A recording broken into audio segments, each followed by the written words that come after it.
ইন্নাল মাউতাল্লাযী তাফিরুনা মিনহু ফাইন্নাহু মুলাকীকুম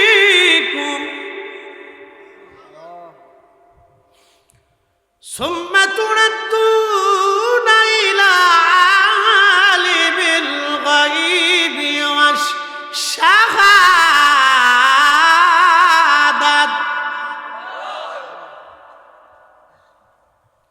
রব্বুল আলামিন কুরআনুল কারীমের ভিতর আমার আল্লাহ বলেন, কুল হুজুর আপনি বলে দেন, ইন্নাল মাউতাল্লাযী তাফিরুন,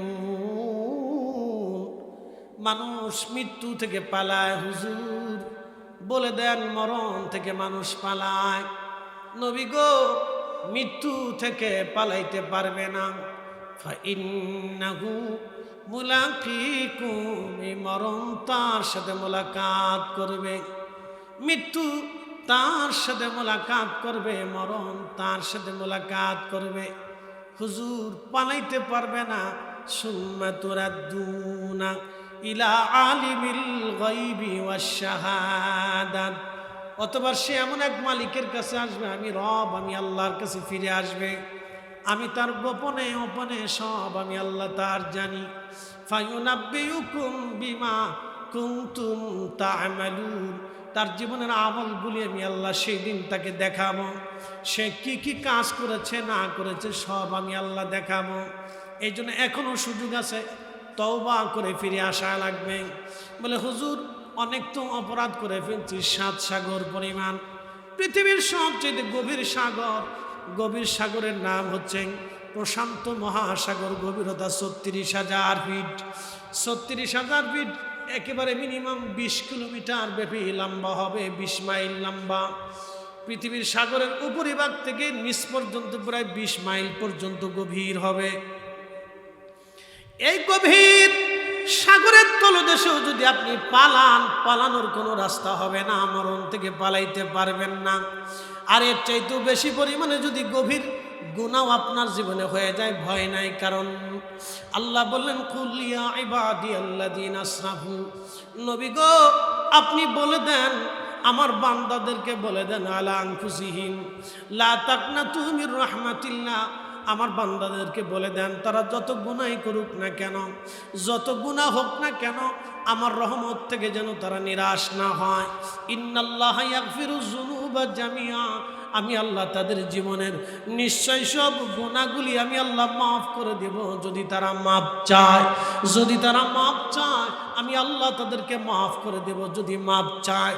এই জন্য বেশি বেশি বাড়িতে দোয়ার ইন্তজাম করাবেন, ঘরে ঘরে মিলাদ পড়াবেন, কোরআন শরীফ খতম দেওয়াবেন, কোরআন শরীফ খতম দেওয়াবেন, কালেমা খতম দেওয়াবেন, বাড়িতে কোরআন খতম দেওয়াবেন, কালেমা খতম দেওয়াবেন, মিলাদ শরীফ পড়াইয়া ওলামা ইকরাম দাওয়াত করিয়া, তলবে ইলম দাওয়াত করিয়া, বাবা মার জন্য বেশি বেশি মাপ চাওয়াবেন, ক্ষমা চাইবেন। বেশি বেশি যদি ক্ষমা চান, আল্লাহ কোন দিনের দোয়া কবুল করবে আমরা জানি না। কথা বলেন ঠিক কিনা? আল্লাহ কোন দিনের দোয়া কবুল করবে আমরা জানি না। এই জন্য ঘরে ঘরে তলবে ইলমদেরকে দাওয়াত করে নিয়ে যাবেন, ওদেরকে দিয়ে কোরআন শরীফ খতম করাবেন। আল্লাহ রসুল বললেন, কোরআন খতমের পরে যেই দোয়া হয় সেই দোয়া কবুল হয়ে যায়। খাদিম রসুল হযরত আনাস রাদিয়াল্লাহু আনহুর আদত ছিল সারা রাত উনি জাগতেন। রসুলের 10 বছরের খাদেম ছিলেন, আল্লাহর মেহবুবের 10 বছরের খাদেম ছিলেন। সারা রাত বসে বসে কোরআন পড়তেন। ফজরের নামাজের আগে তাহাজ্জুদ পড়তেন, তাহাজ্জুদ পড়ার আগে উনি কোরআন শরীফের 1 পারা 2 পারা বাকি অংশ বাকি রেখে দিতেন। সকালবেলা ফজরের নামাজ পড়ে খাদেম রাসূল হযরত আনাস রাদিয়াল্লাহু তাআলা আনহু বাড়ি চলে যাইতেন। ওনার 100-র মতো সন্তান ছিল। একবার জোরে বলা যাবে কি মারহাবা? কয়শো সন্তান? একবার জিম দিবেন না, রাত বেশি আমি জানি ক্লান্তি আসবে, আকাশে আবহাওয়া ঠান্ডা ঠান্ডা, খুব চমৎকার একটু ঘুমের টাইমের সময় ঘুম আসবে। শোনেন, ওনার 100-র মতো সন্তান। বলে এত সন্তান কেমনে হইলো? বলে দিয়ে যাই। একদিন ওনার মা বলতেছে, বেটা রে তুই তো আল্লাহ রসুলের খেদমত করিস, কোনোদিন কি দোয়া চাইছিস? বলে মা না তো কোনোদিন দোয়া চাইনি। বলে বেটা রসুল করিমের কাছ থেকে দোয়া চা। বলে মা কি দোয়া চাবো? বলে আল্লাহর হাবিবকে যা বলবি যে ইয়া রাসূলুল্লাহ আপনি দোয়া করে দেন যাতে আল্লাহ আমার সন্তানে এবং সম্পদে আল্লাহ বরকত দিয়ে দেয়। মায়ের দোয়া শিখিয়ে দিছে। ছোট খাদেম যা বলতেছি ইয়া রাসূলুল্লাহ আপনি আমার জন্য দোয়া করে দেন। মানে ছোট্ট বাচ্চাটা এসে আমার কাছে দোয়া চাইতেছে, হুজুর দোয়া করে দেন। বলে বেটা কি দোয়া করবো? বলে হুজুর দোয়া করে দেন যাতে আমার বাচ্চা কাচ্চা বেশি হয়। ও তো অত কিছু বুঝে না, তো আমি দোয়া করে দিয়েছি আল্লাহ যা তোর বাচ্চা কাছে যেন আল্লাহ বেশি দিয়ে দেয়। তো খাদেম এসে বলতেছে ইয়া রাসূলুল্লাহ আপনি আমার লাগে দোয়া করে দেন। বলে কি দোয়া? খাদেম বলতেছে ইয়া রাসূলুল্লাহ আপনি দোয়া করেন যাতে আল্লাহ আমার সম্পদে এবং সন্তানে আল্লাহ বরকত দিয়ে দেয়। তা আল্লাহ রাসূল ছোট্ট করে মুস্কি হাসি দিচ্ছে, বুঝতে পারছে দোয়া তার মা শিখিয়ে দিচ্ছে। একসাথে কোন আল্লাহু আকবার।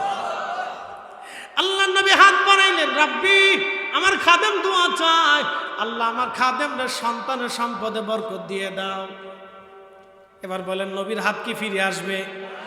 মুস্তাজাবাতুদ দাওয়া, হাত তো তুলছে, সাথে সাথে মঞ্জুর হয়ে গেছে।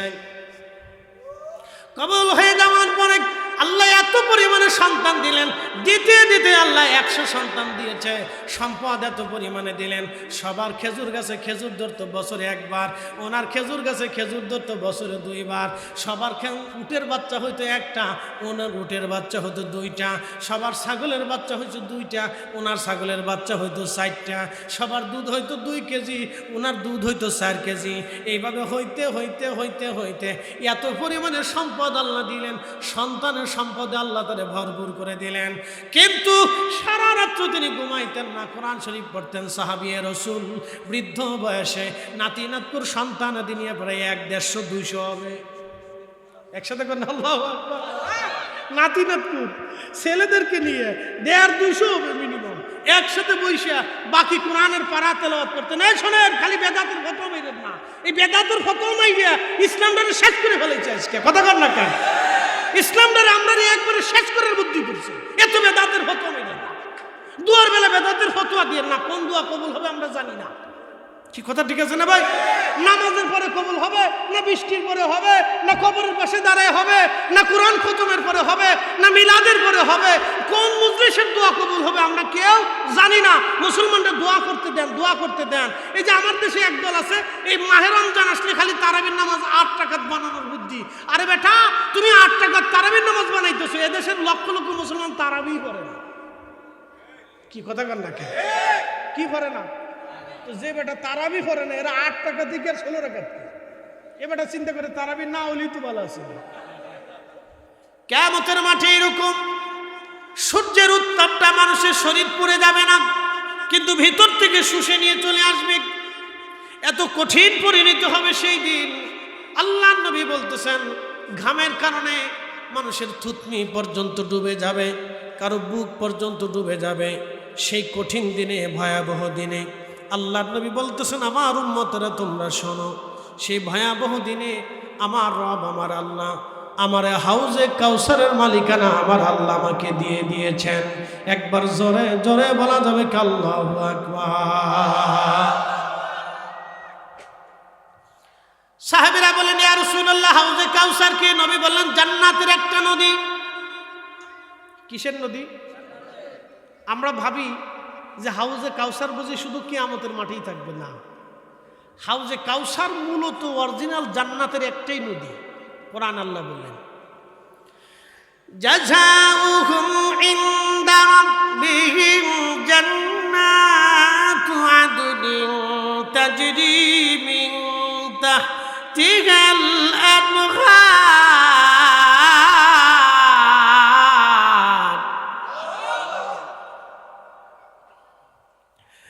আনহার খালিদিনা ফিহা আবাদা।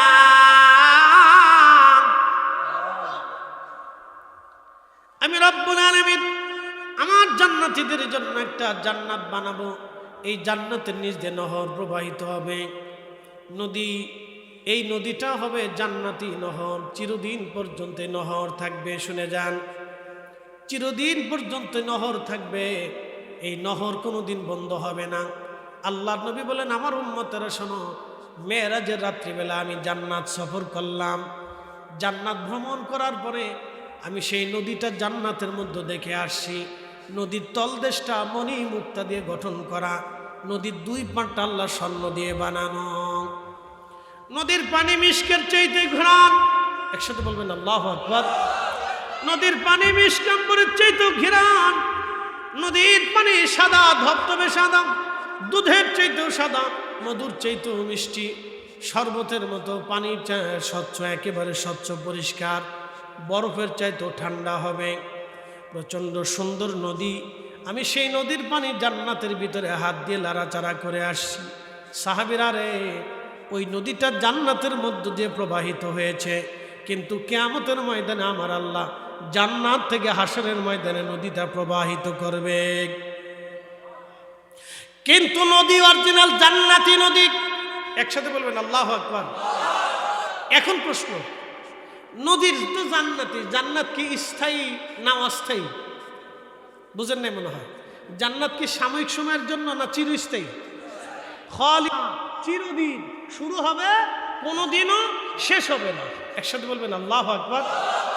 শুরু হবে কোনোদিনও শেষ হবে না। আমাদের হায়াত শেষ। এই যে আমাদের মোহতারাম অতিথি মাস্টার সাহেব, তিনার হায়াত বয়স হয়ে গেছে। আমাদের মুরব্বী বাবাজি আসছেন, তিনার হায়াতও একবারে শেষ পর্যায়ে নুব্জ হয়ে গেছেন, বয়স হয়ে গেছেন। আমরাও 25 বছর আর হাজার চেষ্টা করলে 25 বছর আর ফিরে পাবো না। আপনি যত জিমই করেন, 25 বছর মানুষের একটা মনের চাহিদা আর 40 বছরের মানুষের মনের চাহিদা কোনো সময় এক হয় না। আপনি জিম করেন আর ভালো খাবার খান আর যা খুশি তাই করেন, প্রশ্নই আসে না, প্রশ্নই আসে না। বলে হুজুর কি করে? কেন? আমি নিজে ফিল করি, আমি নিজে 40 বছর এখন ফিল করি যে হাইরে 17 বছরের আমার সেই জীবনটা কোথায় হারাই গেল। বাচ্চাদের খেলাধুলা দেখলে চিন্তা করি, হারে আমার সেই দিনটা কোথায় হারিয়ে চলে গেল। আমি যত ভালো জিমি করি, যত উৎফুল্লতা, যত টাকার মালিক হই, এখন তো অফুরন্ত টাকা, আপনারা অনেক হাদিয়া আমাকে দেন, অনেক সম্মান আপনারা করেন, রিজিকের অভাব নাই, খাবারের অভাব নাই, পোশাকের অভাব নাই, অর্থের অভাব নাই, কোনো কিছুর অভাব নাই, সম্মানের অভাব নাই, জনপ্রিয়তার অভাব নাই, মানুষের ভালোবাসারও অভাব নাই, কিন্তু 17 বছর নাই। কি কথা কর না কেন? 12 বছর নাই, 7 বছর নাই। 7 বছরের পকেটে টাকা ছিল না, কিন্তু হৃদয়ের উৎফুল্লতা ছিল। আল্লাহু আকবার। সেই সময় বড় ভাইদের পকেট থেকে টাকা নিছি, বাবার পকেট থেকে, মার কাছ থেকে নিছি। সেই দিন আর আসবে। এই জন্য বয়স যত চলে যায় সেটা চলে যায়, সেটা আর ফিরে রাখা যায় না। এই জন্য আপনাদেরকে বলি, কথা শোনেন, সারা জীবন মনে রাখবেন, এই বয়স আমাদের ধরে রাখার কোনো সুযোগ নাই। আমরা সবাই একসময় শেষ হয়ে যাব, মাটির সাথে মিশে যাব। একসময় শেষ হয়ে যাব, মাটির সাথে আমরা মিশে চলে যাব, আমরাও শেষ হয়ে যাব, আমাদের আর কিছুই থাকবে না।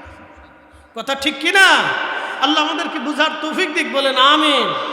একটু দূরে সে পড়ি, আল্লাহুম্মা সাল্লি আলা মাওলানা মুহাম্মদ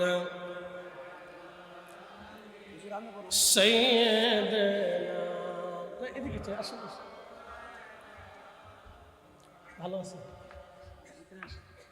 তুমি আল্লাহর প্যারা হাবিব,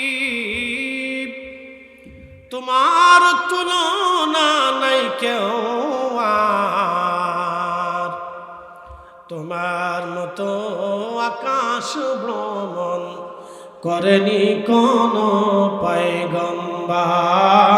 আল্লাহুম্মা সাল্লি আলা, আহা জবান খুলে আল্লাহু আকবার, আলা আলি সাইয়্যিদিনা।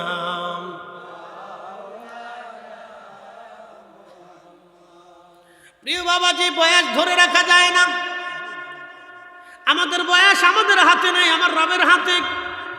আমাদের চোখ, আমাদের দেহ, আমাদের মন আমাদের হাতে নাই, আমার রবের হাতে। এই জন্য পরিশেষে আল্লাহর দরবারে আত্মসমর্পণ করা, এটা আমাদের দায়িত্ব। যদি না করি তাহলে জীবনের অনেক বড় ব্যর্থতা। আল্লাহর নবী ডাক দিয়ে বলেন, সাহাবীরা, জান্নাতের ভিতরে এই নহর হাউজে কাউসার আল্লাহ আমাকে দিয়ে দিলেন। প্রশ্ন করতেছি, আমরা যেমন ক্ষণস্থায়ী, আমাদের জীবন শুরু হলো, আবার শেষ হয়ে যাবে, আমরা মৃত্যুর মুখে পতিত হব। অবশ্যই মারা যাব, মরণ থেকে বেঁচে থাকার কোনো রাস্তা নাই। একদিন মাটির ভিতরে হবে ঘরে, মন আমার কেন বান্ধ দালান ঘর, মন আমার কেন বান্ধ দালান ঘর। প্রিয় উপস্থিতি, একদিন আমরা কবরে চলে যাব। 2,24,000 বছরের ইতিহাসিক কোটি কোটি মানুষ কবরে চলে গেল। পৃথিবীর বড় বড় সম্রাটরা কবরে চলে গেল। সম্রাট দা গ্রেট আলেকজান্ডার কবরে চলে গেল। পৃথিবীর বাদশা সুলতান বাদশা জুলকারনাইন, যাকে ইংরেজিতে সম্রাট আলেকজান্ডার বলে, এটা ভুল। সম্রাট আলেকজান্ডার আর একজন, জুলকারনাইন বাদশা আর একজন। হযরত জুলকারনাইন তিনি হযরত ইব্রাহিম খলিলুল্লাহর জমানার বাদশা ছিলেন। জুলকারনাইনের আগে ছিলেন নমরুদ বাদশা, তিনি তাম পৃথিবীর বাদশা ছিলেন। সুলাইমান আলাইহিস সালাম তাম পৃথিবীর বাদশা ছিলেন। শুধু পৃথিবীর ভূভাগ না, 7টা সাগরের বাদশাহী তিনি করেছেন। বাদশা জুলকারনাইন শুধু জমিনের বাদশা ছিলেন না, একেবারে সূর্য উদয় হওয়ার থেকে শুরু করে সূর্য অস্ত যেইখানে যায় সেই পর্যন্ত আল্লাহ তাকে বাদশাহী দিয়েছিলেন। একবার জোরে জোরে বলা যাবে কি আল্লাহু আকবার। তারা কি দুনিয়াতে আছে না আল্লাহর কাছে চলে গেছে? ওয়া ইন্না ইলাইহি রাজিউন। আমরা কার কাছে চলে যাব? না না, একসাথে বলতে হবে, কার কাছে?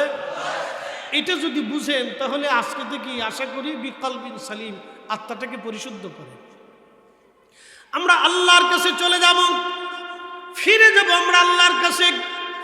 অবশ্যই আল্লাহর কাছে চলে যাব আমরা। হাসরের ময়দানে আল্লাহর সামনে দাঁড়াবো। নবী বললেন জান্নাত চিরস্থায়ী হবে। এখন আমার প্রশ্ন হলো একটা, জান্নাত যদি চিরস্থায়ী হয় তো নদীটাও চিরস্থায়ী হবে। তার অর্থ হলো ওই হাউজে কাউসারের মালিকানা চিরস্থায়ীভাবে আমার আল্লাহ আমার রসুলের নামে লিখে দিছে। আল্লাহু আকবার। না না, জোরে জোরে জোরে জোরে জোরে। রসুলের শান বলার জন্য বেশি দূরে যাওয়া লাগবে না, সূরা কাউসার বললেই চলে। জান্নাত কি স্থায়ী নয় স্থায়ী? স্থায়ী। জান্নাত চিরস্থায়ী। জোরে বলেন জান্নাত চিরস্থায়ী। জান্নাতের নদী চিরস্থায়ী। জোরে বলেন জান্নাতের নদী চিরস্থায়ী। জান্নাতে যারা যাবে তারাও চিরস্থায়ী। আমার নবীজি জান্নাতে হাউজে কাউসারের মালিক, এটাও চিরস্থায়ী। তাহলে যেই নবীকে আল্লাহ চিরস্থায়ী ভাবে জান্নাতের হাউজে কাউসারের মালিকানা দিয়ে দিছে, তো জান্নাতেও রসুল লাগবে। কথা বলেন না কেন? জান্নাতেও নবী লাগবে। জোরে বলেন জান্নাতেও রসুল লাগবে, জান্নাতেও রসুল লাগবে। আপনি রাজনৈতিকভাবে যে দল করেন, আজকে আমাদের প্রধান অতিথি তিনি একটা দলের সদস্য, আমি নির্দলের সদস্য। আমি কোনো দল করি না, তবে একটা দল করি, আহলুস সুন্নাত ওয়াল জামাত। এই জামাত কোনো রাজনৈতিক জামাত না, এটা হলো ঈমানের জামাত। কিসের জামাত? না, জোরে বলেন কিসের জামাত?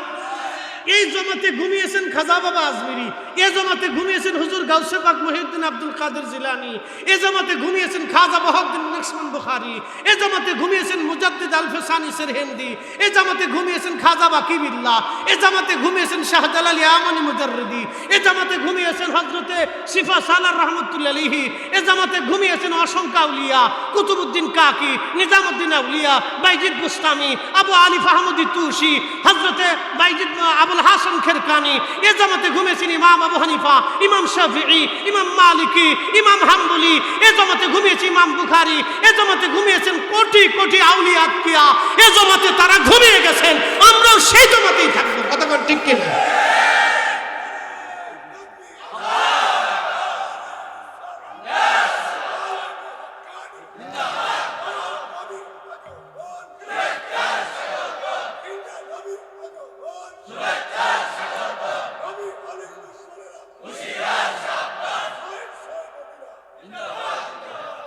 এখন কেউ যদি ভাবেন যে এই জামাত আপনি ধাক্কা দিয়ে বাংলাদেশ থেকে বের করে দিবেন, আমি মনে করি আপনি সারা জীবন মনে মনে কলাই খাবেন, কিন্তু কলার স্বাদ কোনোদিন পাবেন। আপনি হাজার বিলিয়ন কোটি টাকা খরচা করবেন, বাংলাদেশের প্রত্যেকটা সদস্য যদি আপনার পক্ষে চলে যায়, আল্লাহর কসম করে বলি একজন শাহজালাল হলো আল্লাহ জামাত টিকিয়ে রাখবে। আল্লাহর ওয়াদা, আমার ওয়াদা না এটা, আল্লাহর নিজের ওয়াদা এটা। যদি আল্লাহর কোরআনকে বিশ্বাস করে থাকেন, আল্লাহর জবানের কালামকে বিশ্বাস করে থাকেন, তাহলে ওলির জামাত কিয়ামত পর্যন্ত টিকে থাকবে। আর যখনই ওলির জামাত টিকে থাকবে, আহলুস সুন্নাত ওয়াল জামাত কিয়ামত পর্যন্ত টিকে থাকবে। এটা আমার ওয়াদা, এটা আল্লাহর ওয়াদা। সৃষ্টি কার? সূর্য কার আইনে? বৃষ্টি কার আইনে? জমিন কার আইনে? এই আধার আসছে কার আইনে? আবার সূর্য উঠবে, আলো আসবে কার আইনে? রিজিক হয় কার আইনে? খাবার হয় কার আইনে? হায়াত কার আইনে? স্বাস্থ্য কার আইনে? জিন্দেগি কার আইনে? মৃত্যু কার আইনে? মনে রাখবেন, ওনার আইনে আল্লাহর ওলিদের জামাত টিকে থাকবে। আমি একবারে সহজ ভাষায় বুঝাইলাম, যদি বিশ্বাস থাকে মজবুত, তাহলে এই বিশ্বাস নিয়ে কবরে যান। আর যদি দুর্বলতা থাকে, তাহলে আপনার মতো বহু দুর্বল মানুষ, কোটি কোটি মানুষ মাটির সাথে মিশে গেছে, আল্লাহর কিছু আসা যায় না। চেঙ্গিস খান 2 কোটি মানুষ হত্যা করেছিল, 2 কোটি মানুষ, তার ভিতরে 1 কোটির উপর হবে মুসলমান। খাওয়ারিজম সাম্রাজ্য দখল করে চেঙ্গিস উজবেকিস্তান, তুর্কমেনিস্তানের সেই বিরাট সুন্দর শহর 3 দিনে 12 লক্ষ মুসলমান জবাই দিয়েছিল। হালাকু খান ইরাকের বাগদাদে 3 দিনে 16 লক্ষ মুসলমান জবাই দিয়েছিল। 1 মাস পর্যন্ত টাইগ্রিস দাজলা নদী রক্তে রঞ্জিত ছিল। আজ বাইতুল আকসা আমাদের অধীনে নাই। বাইতুল আকসাতে নামাজ পড়তে গেলে ইহুদিদের অনুমতি লাগে, বাইতুল আকসা আযান দিতে হলে ইহুদির অনুমতি লাগে, বাইতুল আকসাতে কয়জন মুসল্লি ঢুকবে সেটা ইহুদিদের অনুমতি লাগে, বাইতুল আকসার ভিতরে কারা ঢুকবে ইহুদিদের অনুমতি লাগে। ওদের অনুমতি ছাড়া বাইতুল আকসায় নামাজ হয় না, ওদের অনুমতি ছাড়া বাইতুল আকসায় আযান হয় না, ওদের অনুমতি ছাড়া বাইতুল আকসার ইমাম ঢুকতে পারে না, ওদের অনুমতি ছাড়া বাইতুল আকসায় মুসল্লি ঢুকতে পারে না। বাইতুল আকসা আমাদের হাতে নাই, বাইতুল আকসা কাফেররা নিয়ে গেছে। ওই বাইতুল আকসা যেই দিন কাফেররা দখল করেছিল, সেই দিন 1 লক্ষ মুসলমান 3 দিনে শহীদ করে হাঁটু পর্যন্ত বাইতুল আকসা রক্তে রঞ্জিত করেছিল। আবার ঠিক বাইতুল আকসা ওরা যখন দখল করেছে, গাজার 1 লক্ষ মুসলমান ওরা হত্যা করেছে। মনে রাখবেন, বাইতুল আকসা 100 বছর পরে হলো আল্লাহ আমাদেরকে ফিরাই দেবে। হ্যাঁ দেবে, আল্লাহর ওয়াদা, আল্লাহর ওয়াদা। কার ওয়াদা? ও আল্লাহর ওয়াদা। বাইতুল আকসার জন্য একদল মুজাহিদ কিয়ামত পর্যন্ত আল্লাহ টিকিয়ে রাখবে। কার ওয়াদা? জিহাদ কিয়ামত পর্যন্ত চলবে। কার ওয়াদা? মুজাহিদ কিয়ামত পর্যন্ত টিকে থাকবে। কার ওয়াদা? এদেরকে আল্লাহর জমিন থেকে কেউ নিঃশেষ করতে পারবে। রুশিয়ান, চাইনিজ, আমেরিকান সমস্ত বেল্ট যদি পৃথিবীর সব কুফাররা একত্রিত হয়েও তাদেরকে ধ্বংস করতে চায়, আল্লাহর রাসূল বলেছেন আল্লাহ তাদেরকে টিকিয়ে রাখবে, টিকিয়ে রাখবে, টিকিয়ে রাখবে। আল্লাহর ওয়াদা। একসাথে বলেন, কার ওয়াদা? আল্লাহর ওয়াদা, টিকিয়ে রাখবে। এই জন্য আমি মনে করি আমাদের বাংলাদেশে গুতাগুতি ধাক্কাধাক্কি করে লাভ নাই, এটা একটা বৃথা চেষ্টা। বাংলাদেশে 60 লক্ষ আলেম আছে। 60 লক্ষ আলেম যদি এক জায়গা বসে বলে যে আমরা 24 ঘন্টা ঢাকা শহর দখল করব, কোনো ব্যাপারই না, শুধু যাওয়া যত সময় লাগে। এই কি কথা বল না কেন? 60 লক্ষের সাথে অন্তত আরো কয়েক কোটি মানুষ ঢাকা শহরে ঢুকবে। কালেমার পতাকা উড়াইতে সময় লাগে মাত্র 24 ঘন্টা ব্যাপার। আল্লাহ রাসূল আফসোস করে বলেছিলেন, উম্মত সাহাবীরা আমার অনেক ভয় হচ্ছে। বলি, ইয়া রাসূলুল্লাহ কেন? বলে, আমার এক জামাত উম্মত কাফেরদের কাছে মাথা নত করবে। হ্যাঁ, আল্লাহ রাসূল বলতেছে কাফেরদের কাছে কি করবে? মাথা নত করবে। সাহাবায়ে কেরাম আশ্চর্য হয়ে বলেন, ইয়া রাসূলুল্লাহ তারা কি আমাদের থেকে সংখ্যায় কম হবে? নবীজি বলেন, না সাহাবীরা তোমাদের থেকে বহু বহু বহু গুণে বেশি হবে। তখন তো 1.25 লক্ষ সাহাবী ছিল। কত লক্ষ? 1.25 লক্ষ সাহাবীর তলোয়ারের জোরে রোম সাম্রাজ্য আর পার্সিয়ান সাম্রাজ্য থরথর করে কাঁপত। এখন 200 কোটি মুসলমান আমাদের থেকে বাইতুল আকসা কাফের ছিনিয়ে নিয়ে চলে গেল। 57টা মুসলিম দেশ, 57 জন সেনাপ্রধান, 57 জন রাষ্ট্রপ্রধান একটা ককটেলও নিক্ষেপ করতে পারে নাই। কি কথা কন না কেন? পরিসংখ্যান কি আমার খারাপ? একবারে সাচ্চা পরিসংখ্যান। 1 কোটি মুসলিম ফৌজ আছে, 1 কোটি মুসলিম সেনা সদস্য আছে যারা প্রশিক্ষিত যোদ্ধা, 1 কোটি, কিন্তু একটা পাথরও নিক্ষেপ করতে পারে। আল্লাহ রাসূলের কথা সত্য হবে, মিথ্যা না একটা। সাহাবে কাম বলেন, ইয়া রাসূলুল্লাহ, কেন? তারা কি আমাদের থেকে সংখ্যায় কম? বলে না, তোমাদের থেকে সংখ্যায় বহু গুণে বেশি হবে। কিন্তু সাহাবীরা, তোমরা জীবনকে যেইভাবে বয়কট করেছ, লাথি মেরেছ, মৃত্যুকে কবুল করেছ, তোমরা যেমন মরণকে ভয় পাও না, আমার ওই জমানার উম্মতরা মৃত্যুকে ভয় পাবে, দুনিয়াকে ভালোবাসবে। মৃত্যুকে ভয় পাবে, দুনিয়াকে ভালোবাসবে। দুনিয়াকে ভালোবাসতে যাইয়া তারা কাফেরদের সামনে মাথা নত করবে। আমি ভয় পাই আমার উম্মতেরা দুনিয়া উপার্জন করতে যাই আমি রসুলকে এবং আমার আল্লাহকে তারা ভুলে যাবে। আমি রসুলকে ভুলবে, আমার আল্লাহকে তারা ভুলে যাবে। আসলে ওয়াজ শোনার কথা ছিল কাদের? আজকে প্রধান অতিথি যিনি আছেন, তিনি রাজনৈতিক দলের একজন সভাপতি, এই উপজেলার তিনি সম্মানিত প্রধান। আজকে তো ওয়াজ শোনার দরকার ছিল ওসি সাহেবের, ওয়াজ তো দেওয়ার দরকার ওসি সাহেব যিনি, তিনি ওয়াজ দিবেন। টিওনো সাহেব তিনি ওয়াজ দিবেন। আজকে ওয়াজ দেওয়ার দরকার ছিল ডিসি সাহেবের, ওয়াজ দেওয়ার দরকার ছিল এসপি সাহেবের। তারা পুলিশ সব মিলেমিশে ওয়াজ শুনবে, ওয়াজ দেবে, ওয়াজ করবে। তারা যদি ওয়াজ শুনতো, ওয়াজ দিত, তাহলে বাংলাদেশে ঘুষের কারবারি অর্ধেকের থেকেও কমিয়া যাইত। ওয়াজ যারা দেয় তারা ওই পদে কেউ নাই। কি কথা খারাপ বেশি ভাই? ওয়াজ দেয় গ্রামের মানুষ, মধ্যবিত্ত, প্রবাসী, যুবকরা, বেকার কোম্পানির ম্যানেজার যারা। কি কথা খারাপ গেছি আমি? যারা বেকার কোম্পানি, আর সহযোগিতা করে এলাকার গ্রাম্য মানুষ যারা মোটামুটি, আর ওনাদের মতো বা প্রভাবশালী যারা আছেন তারা দূর থেকে সহযোগিতা করেন, তারা সময় হয় না। কিন্তু ওয়াজ শোনার দরকার ছিল, দেওয়ার দরকার ছিল সরকারি আমলা, কর্মকর্তা, কর্মচারীদের।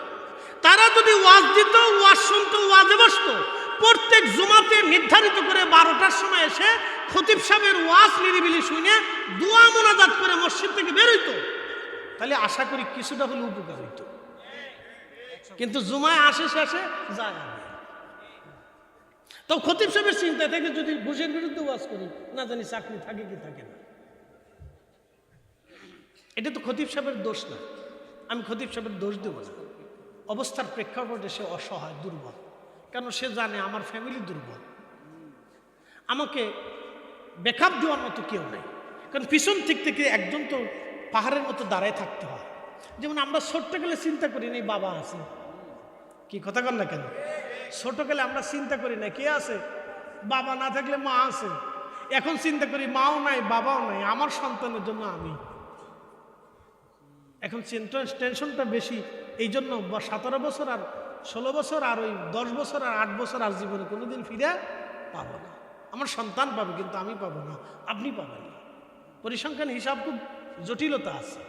এই জন্য সব ইমামদের আমি দোষ দিই না, ওরা নিরুপায়। দেখতে পাচ্ছেন একজনই ইমাম তারা নিরপরাধভাবে ফিটিয়ে মারছে, কেউ তারা সাহায্যও করে। আপনি চিন্তা করেন তো সে কতটা অসহায়। কারণ গরিব মানুষ, তার ভাই নাই, বোন নাই, আত্মীয় নাই, স্বজন নাই, বেকআপ দেওয়ার কেউ নেই। আল্লাহর কসম করে বলি, তার যদি বেকআপ দেওয়ার মতো কেউ থাকতো, তাহলে মারা তো দূরের কথা, বাটাম চালানো অন্যদিকে হয়ে যেত। কি কথা ঠিক আছে না ভাই? কিন্তু তার কেউ নেই, এই জন্য তার বিচার হলো না। এরকম বাংলাদেশে বহু ইমাম আছে। আজকে এক দেখলাম কম ইমাম রে কক্সবাজার, তাকে পিটাইছে, তাকে মারছে। একজন ইমাম যদি অপরাধ করে তাকে তো মারা যাবে না, আইনের হাতে দিয়ে দেন আপনি। কি কথা ঠিক আছে না ভাই? তাকে মারার অধিকার তো আপনার নাই, আইন আছে, আদালত আছে, আপনি দিয়ে দেন। কোন মানুষকে মারার অধিকার নেই। অপরাধ করলে আপনি আইনের কাছে দিয়ে দেন। প্রিয় উপস্থিতি হাজিরিন, খুব মনোযোগের সাথে শুনবেন কথাগুলি, আমার যুক্তিপূর্ণ।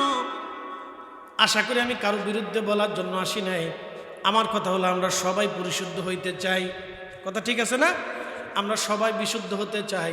আল্লাহ আমাদের সবাইকে আল্লাহর পথে চলার তৌফিক দান করুন, জোরে বলেন আমিন। আল্লাহ রাসূল বলেন, আমার উম্মত হাউজে কাউসারের পানি আল্লাহ আমাকে দিলেন। কিয়ামতের ময়দানে আমি উম্মতদেরকে টেনে টেনে ডেকে ডেকে নিয়ে হাউজে কাউসারের পানি পান করাবো। সাহাবীরা বলেন, ইয়া রাসূলুল্লাহ, আদম সফিউল্লাহ থেকে ঈসা রুহুল্লাহ পর্যন্ত কোটি কোটি উম্মত কিয়ামতের ময়দানে দাঁড়াবে। এত উম্মতের ভিড়ে আপনি নবীর উম্মত আপনি কিভাবে চিনবেন? সুন্দর প্রশ্ন।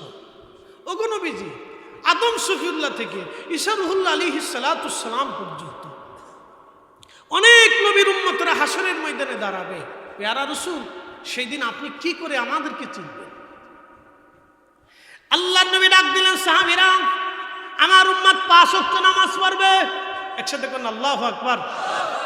কয় ওয়াক্ত? 5 ওয়াক্ত নামাজের আগে কি করা লাগে? ওযু।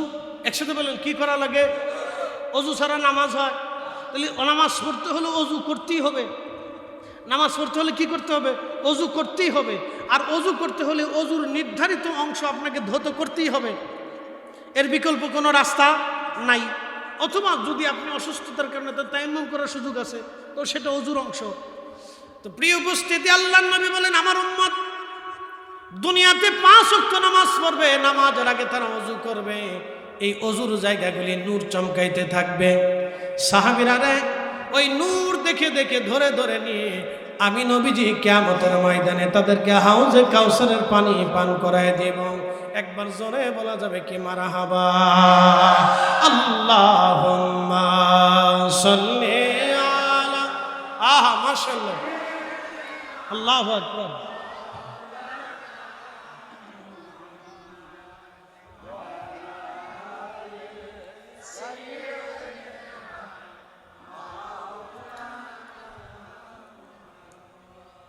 শ্রেষ্ঠ নবী দিলাম রে তরিয়ে নিতে রোজাহাসরে, শ্রেষ্ঠ নবী দিলাম রে তরিয়ে নিতে রোজাহাসরে, পথ না ভুলি তাই তো দিলে, পথ না ভুলি তাই তো দিলে, পাক কুরআনের বাণী খুদা তোমার মেহেরবানি। সুন্দর ফুল সুন্দর ফল মিঠা নদীর পানি, খুদা তোমার মেহেরবানি। তুমি কতই দিলে নতুন ভাই বাড়াদার পুত্র স্বজন, খুদা পেলে অন্ন জুগাও, পানি চাই মানি চাই না মানি, খুদা তোমার মেহেরবানি। সুন্দর ফুল সুন্দর ফল মিঠা নদীর পানি, খুদা তোমার মেহেরবানি, খুদা তোমার মেহেরবানি। প্রিয় উপস্থিতি, মনোযোগ দিবেন। লম্বা বাড়াবো না, 1 ঘন্টা আলোচনা ইতিমধ্যে হয়েছে। আপনাদেরকে নিয়ে আরো কিছু কথা বলে আপনাদেরকে নিয়ে দোয়া করব, মনোযোগ দিয়ে শুনে যাবেন। বাবাজি কথাগুলি বাড়ি পর্যন্ত নিয়ে যাবেন, আমলে পরিণত করার চেষ্টা করবেন। আমাদের যা কিছু হয়ে যাক, আমরা আকাইদে আহলে সুন্নাতুল জামাত আমরা ছাড়ব না। এই কথা বলেন, জোরে বলেন, হাত উঁচু করে বলেন ঠিক না ঠিক? আল্লাহ কবুল করুক, বলেন আমিন। আল্লাহ এই জমাতে যেন আমাদেরকে কবুল করে। বলে হুজুর কারণ কি? আগে অনেক মানুষ কবরে চলে গেছে না ভাই? আচ্ছা, তাদের কবরে দাঁড়ানোর কেউ আছে? আপনাদের শান্তিনগরে কি গোরস্থান আছে? নাই? তা আশেপাশে আছে না? আচ্ছা, কত বছর গোরস্থান বয়স হবে? একটা আইডিয়া দেন, বলতেছি। 100 বছর? আচ্ছা ধরেন 200 বছরই আমরা ধরলাম আর কি, 100 বছরের উপরে। বরিশালেরটা 100 বছরের উপরে। আচ্ছা 200 বছর আমি ধরলাম। বলেন তো 200 বছর আগে যারে গোরস্থানে কবর দিয়ে গোরস্থান শুরু হলো, তার কবরের পাশে দাঁড়ানোর কেউ আছে আজকে? নাই। আচ্ছা ধরেন তাহলে বাকি 100 বছর পরে আমাদের কবরের পাশেও দাঁড়ানোর কেউ? তাহলে এই জন্য একটা কথা আপনাদেরকে বুঝাই, এটা চিরবাস্তব। যে আপনার কবরে আসবে, যে আপনাকে ওই পরপারে সাহায্য করবে, তিনি রাহমাতুল লিল না, একসাথে বলুন রাহমাতুল লিল, রাহমাতুল লিল। তাহলে উনার গোলামি করবে। এই জোরে বলেন, জোরে বলেন, জোরে বলেন। তাহলে উনার গোলামি, জোরে বলেন, উনার গোলামি উনার গোলামি, যে আমার কবরে আসবে, যে আমার কবরে দেখা করবে, যে আমার কঠিন বিপদে আমাকে সুপারিশ করবে, আল্লাহর দরবার থেকে আমারে খালাস করাবে, আমার তাকেই দরকার। কথা কোন ঠিক কিনা? এই জন্য ওনাকে বেজার করা যাবে, ওনাকে খুশি করতে হবে। ওনাকে কি করতে হবে? খুশি করতে হবে। আল্লাহ আমাদেরকে কবুল করুন। এই ছোট্ট কথাটা সারা জীবন অন্তরে বদ্ধমূল করে রাখবেন যে আল্লাহ আমার কবরে 10 বছর পরে কেউ যাবে না, সন্তান ভুলে যাবে, কাজের চাপে। যেমন আমি আমার মা বাবার কবরের পাশে দাঁড়ানোর মতো সুযোগ আমার হয় না। বলে হুজুর কেন হয় না? সারা দেশের সফরের কারণে 1 বছর আগে জিনিস সফর আমাদের শিডিউল ফিল আপ থাকে। আমরা 1টা বছর আগে ওয়াদা করি। আমরা আলেমদের ওয়াদা হচ্ছে সবচেয়ে বড় নিয়ামত। এটা যদি আমরা রক্ষা করতে না পারি তাহলে আমাদের সম্মানের অনেক বড় ঘাটতি হয়, আর মানুষের কাছে আমরা কোনো জবাবদিহিতা করতে পারি না। ঠিক আছে না? যেন আলেমদের জবান হচ্ছে সবচেয়ে দামি। শুধু আলেম না, সবার জন্য জবান হচ্ছে সবচেয়ে দামি জিনিস। আগের যুগে লিখিত কোনো সিস্টেম ছিল না, অত পদ্ধতি ছিল না। মানুষ জবানে বলতো যাও ওই জমিটা তোমার কাছে বিক্রি করে দিছি, ওই জবানই হয়েছে। আগে 100 বছর আগে আমাদের দেশে কিন্তু খাতা কলমে বিয়ে হইতো না। 100 বছর আগে বিয়ে হইতো সাক্ষী শপথে, 200 বছর আগে সাক্ষী শপথে, 300 বছর, 400, 500, 600, 700, 800 বছর আগে সাক্ষী শপথে। 2 জন সাক্ষী ইজাব কবুলের মাধ্যমে, সামাজিক বন্ধনে, এলাকাবাসীর মাধ্যমে জানাজানি হয়তো অমুকের ছেলের সাথে অমুকের মেয়ের বিয়ে হয়েছে। এই সাক্ষীতেই সেই সময় বিয়ে শাদী হয়েছে, বাচ্চা কাচ্চা হয়েছে। আমরা বাবা মার পরিচয় পাইছি, আমার দাদারা, দাদার পূর্বপুরুষরা বাবা মার পরিচয় পাইছে, সন্তানের পরিচয় পাইছে, জমির পরিচয় পাইছে, বাড়ির অধিকার পাইছে। কাগজ কলম ছিল না। মুসলমানের সাক্ষীর ওজন কত আপনি একটু বোঝার চেষ্টা করেন। মুসলমানের জবানকে সহজ করে দেখার কোনো সুযোগ নেই তো। মুসলমান সাক্ষী দিছে 2 জন দাঁড়ায় যে আমরা আকাশের চাঁদ দেখেছি। আল্লাহ রসুলের আইন হচ্ছে তাহলে তোমরা ধরে নেবে আকাশে চাঁদ উঠছে। একসাথে বলবেন আল্লাহু আকবার। মুসলমান সাক্ষী দিছে যাহা এরা 4 জনে সাক্ষী দিল যাহা এরা জানা করছে, তাহলে তোমরা ধরে নেবে হ্যাঁ এরা জানা করছে। মুসলমান সাক্ষী দিল যে এরা 2 জন বিবাহ বন্ধনে আবদ্ধ হয়েছে, তাহলে তোমরা ধরে নিলে তারা বিবাহ বন্ধনে আবদ্ধ হয়েছে। তাহলে মুসলমানের সাক্ষীটাকে আপনি দুর্বল করে দেখবেন না। এই জন্য যারা মিথ্যা সাক্ষী দেয়, আমাদের বাংলাদেশের আদালতে কয়টা আদালতে সত্য সাক্ষী হয় বলেন তো? যে আমাদের আজকে প্রধান অতিথি বসে আছেন, ওনারা বিচার সালিশ করেন, ওনারা জানেন। চেয়ারম্যান মেম্বার যারা আছেন তারা এই বাস্তবতার সম্মুখীন বেশি। দাঁড়ায় ডাক দিছে বলে আমি অমুক জায়গায় উপস্থিত ছিলাম, আমি নিজের চোখে দেখছি, সে কিন্তু ওই দিন কুমিল্লায় ছিল। কি কথা ঠিক আছে না ভাই? আমাদের মামলা দেওয়ার আগে যে উকিলের সাথে পরামর্শ করে যে উকিল সাহেব, অ্যাডভোকেট সাহেব কিভাবে মামলাটা দিলে জটিল হবে, হ্যাঁ দারোগার সাথে পরামর্শ করে দারোগা সাহেব কিভাবে মামলাটা দিলে, কোন পদ্ধতি দিলে জিনিসটা জটিল হবে, এরা জটিলে চিন্তা করে কিন্তু সত্য জিনিসটা উপস্থাপন করে না। তো মামলা শুরু হয় মিথ্যা দিয়া, শেষও হয় মিথ্যা দিয়া।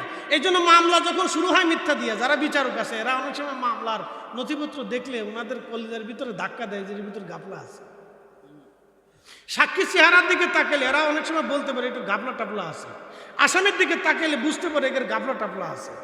তখন ওই জায়জামালা বাড়তে থাকে, ডাইন বাম হইতে সাথে টেবিলের নিচ উপর দিয়ে সিস্টেম চলতে থাকে। বুঝতে পারছেন? যা সোজা হিসাব আমি বাংলা হিসাব বলে দিলাম আর কি। তখন কয় যে কিছু ফাটাই দেন, যান সিস্টেম করে দেবানি। উকিল কয় সিস্টেম করে দেবানি, ফাটাই দেন।